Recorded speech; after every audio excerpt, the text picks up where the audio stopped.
is VOA News. I'm Marissa Melton.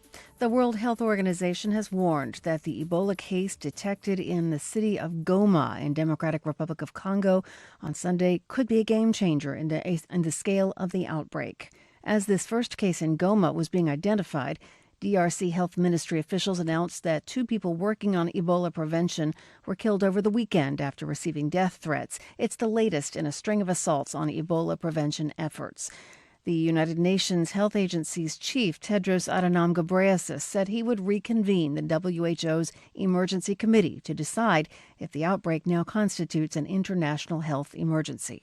Both of these events encapsulate the challenges we continue to face on a daily basis in DRC. Just when we start to get control of the virus in one area, it appears in another. And violence and insecurity continue to undermine the response. We're dealing with one of the world's most dangerous viruses in one of the world's most dangerous areas.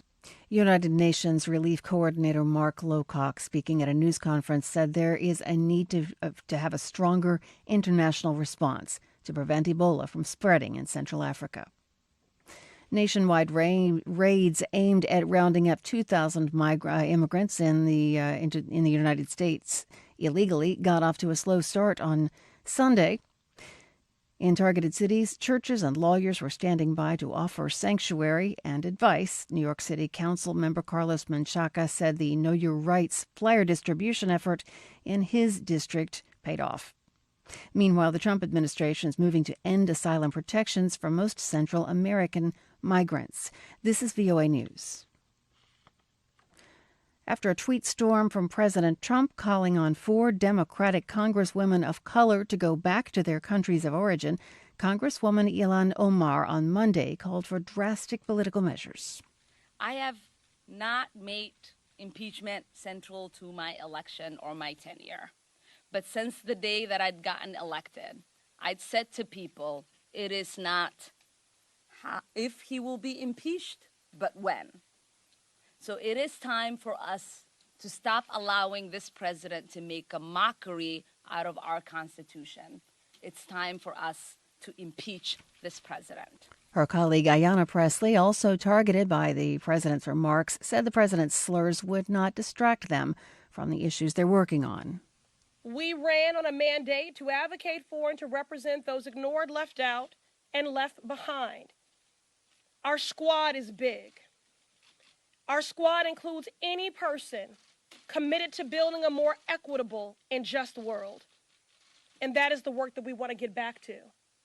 And given the size of this squad and this great nation, we will not be silenced. Both women spoke at a news conference held on Monday that featured all 4 of the women that Trump is assumed to be talking about. On Sunday, Trump issued a series of tweets in which he suggested that Omar and Pressley and 2 of their colleagues, in his words, go back and help fix the totally broken and crime-infested places from which they came.